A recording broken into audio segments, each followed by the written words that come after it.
Mystery creates wonder, and wonder is the basis of man's desire to understand. It suddenly struck me that that tiny pea, pretty and blue, was the Earth. I put up my thumb and shut one eye, and my thumb blotted out the planet Earth.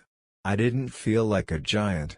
I felt very, very small. I think we're going to the moon because it's in the nature of the human being to face challenges. It's by the nature of his deep inner soul. We're required to do these things just as salmon swim upstream.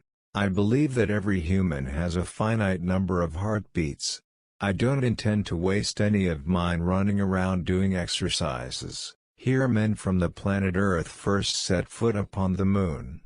July 1969 AD. We came in peace for all mankind. Guess we all like to be recognized not for one piece of fireworks, but for the ledger of our daily work. I can honestly say, and it's a big surprise to me, that I have never had a dream about being on the moon.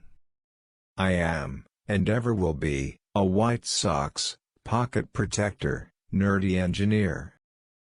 Well, I think we tried very hard not to be overconfident, because when you get overconfident, that's when something snaps up and bites you.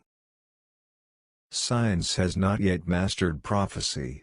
We predict too much for the next year and yet far too little for the next 10. It's a brilliant surface in that sunlight. The horizon seems quite close to you because the curvature is so much more pronounced than here on Earth. It's an interesting place to be. I recommend it.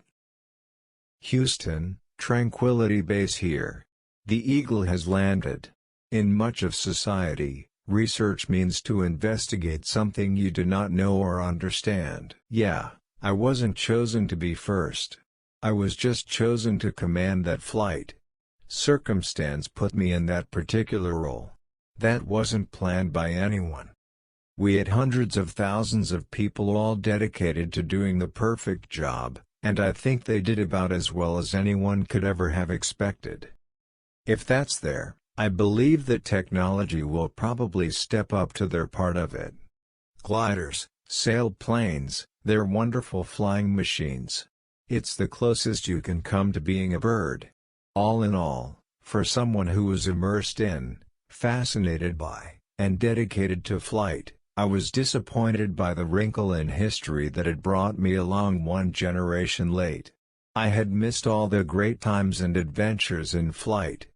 I thought the attractions of being an astronaut were actually, not so much the moon, but flying in a completely new medium.